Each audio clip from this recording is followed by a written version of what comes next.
When I was younger, I kind of knew, but I didn't really know the details or what that visual impairment caused or how I saw the world differently. I didn't understand any of it.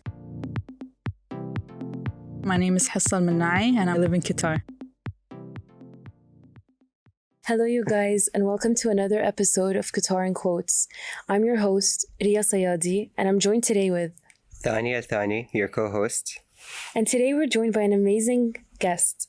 She's a Qatari filmmaker and NUQ alumni. You want to introduce yourself? I'm a filmmaker and a content creator, and I am really passionate about telling stories that examine people's passion and the human experience. So I'm pretty sure this is, a very interesting passion and hobby. However, I'm sure you didn't discover it easily or it didn't just come out of the blue.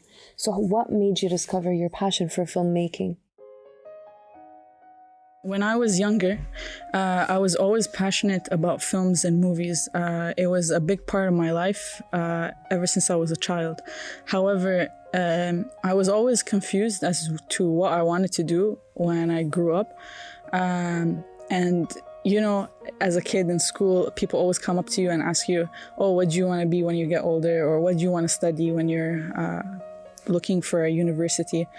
And I never had a specific answer, but I always knew that I was very passionate about film. Even as a child, I remember running around with a little camera in grade 4, and I wanted to tell some fisherman's story. What really drove me was telling people stories through film. I know you can do that in many different mediums, but for me, film is what I'm really passionate about. And that's how it came to me, because I had a story that I wasn't very comfortable sharing. And I always wanted to see how other people's stories were, but I knew that I couldn't be honest with other people if I wasn't honest with myself. So once I got older and understood my story, I realized that there are much more stories out there that I wanted to find and that I wanted to discover and share with the world and help other people share their stories with the world. And that's where my passion for documentary filmmaking came from. You mentioned something that caught my attention. You said that there was a story that you wanted to share, but you were so scared of sharing it. I'm someone who is visually impaired.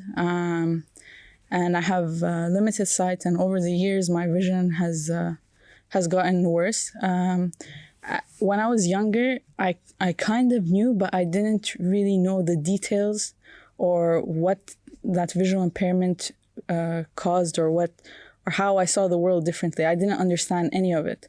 All I knew was that I had a problem with my eyes, and I was a very confused kid.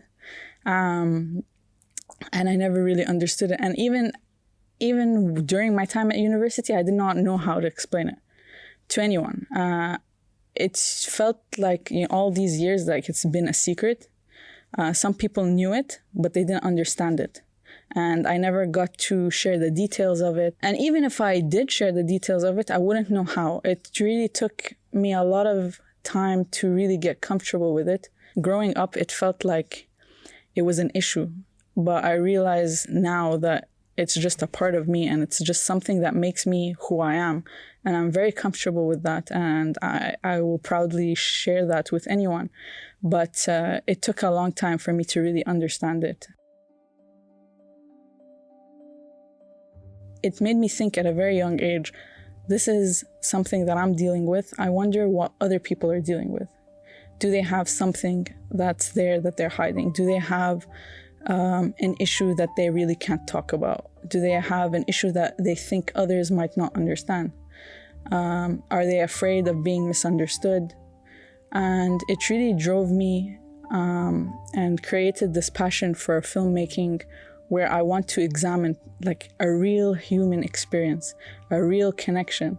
And for me, my sight, my blindness, my visual impairment, it was like that for me, and it took a long time for me to understand it, to be accepting of it, to share it with my friends even, and go beyond that and share it with more people.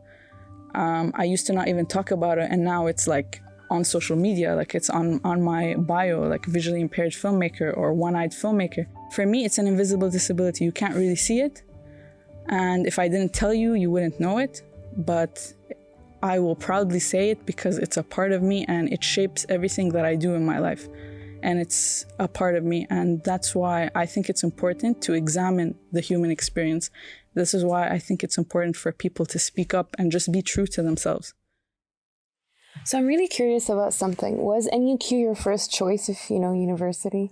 NUQ was my first choice. I applied to a few universities, but NUQ was definitely my first choice.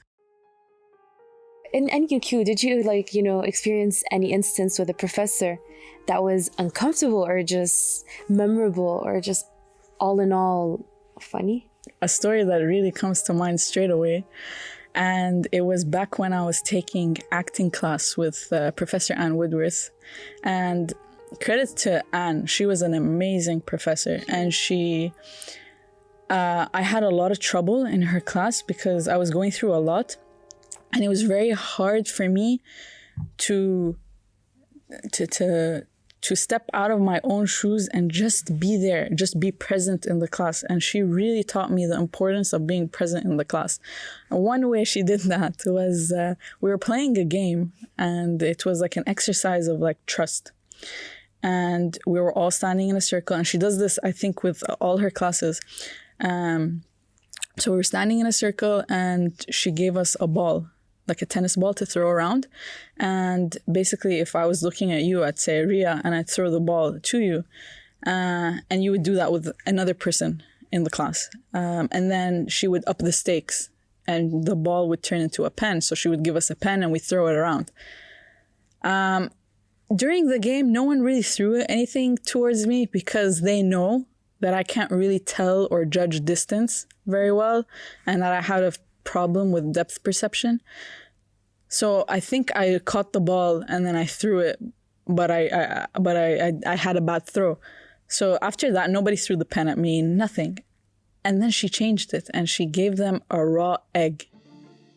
And I just stood there and I said in my head, I know someone will throw this egg at me and I really hope they don't. So I was, trying to act quiet, looking down. I didn't want anyone to look at me and throw the egg towards me. But no, this girl, Sayadi, who's a good friend of mine, who is a classmate, was standing across the room and she laughed. And I knew when she laughed that she was going to throw the egg in my direction. And she said, Hissa. And I said, please don't. And Anne Woodward's standing outside the circle and she's laughing. She's like, yes, do it. Now you said her name, you have to do it. And I said, no, I can't catch it. And she said, no, you can and you will catch it. And everyone was freaking out in the room because they knew that I would probably drop the egg. And I was panicking. And Nof looks at me and she's like, calm down. It's just you and I here. Just put your hand out and you're going to catch it. And I was convinced that I wouldn't catch it. Everyone was laughing. And suddenly everything went quiet. And everyone was just staring at Nof and I. And I had my hand out and I said, I'm not moving. I'm not doing anything. I'm just going to put my hand in front of me and you just throw the egg there. And I caught it and it was like just this 2 minutes of silence. It was just nice being around a group of people who didn't assume what your limitations would be. And I really thank Anne Woodworth for her classes and for always like pushing me to do better. You know what's interesting? I took an Anne Woodworth class and we did the same exercise. I think it's a thing that Anne likes to do to build suspense. She does it with a lot of people. I hope you didn't drop the egg. We didn't drop the egg, but suspense was indeed built. Yeah. And it does prove to you that there is really no limitations to what you can do. So that's true. So what was the first film you directed and produced? The first film I produced was actually in Danielle Beverly's class. It was called Mkhammar, and it was directed by my classmate Sulaima, and Noura Ibrahim also worked on sound on that film. And it was our first film, and it was about examining the Palestinian identity through a conversation between two brothers. And It was a short film. It was only 5 minutes long, but it was the first film we made. So it was a learning process. And we didn't realize that what we created was something that would be very well received. And we enjoyed it. And it ended up, someone came to us and told us, oh, you should submit this to Media Awards. And we didn't think it was that good. And we said, no, it's fine. We'll. But then we ended up posting it to Media Awards, and everyone was like, during this class screening, everyone was clapping for us, and even Scott Curtis was there, and he stood up clapping for us, and I remember me and Sulaima looked at each other and we're like, is it that good? We didn't realize, but it meant a lot to us seeing how well received it was, It meant a lot to us because when you're working on something, you don't really know how it's going to end up. And yeah, it just made us realize, like, you just have to trust the process and you have to keep working.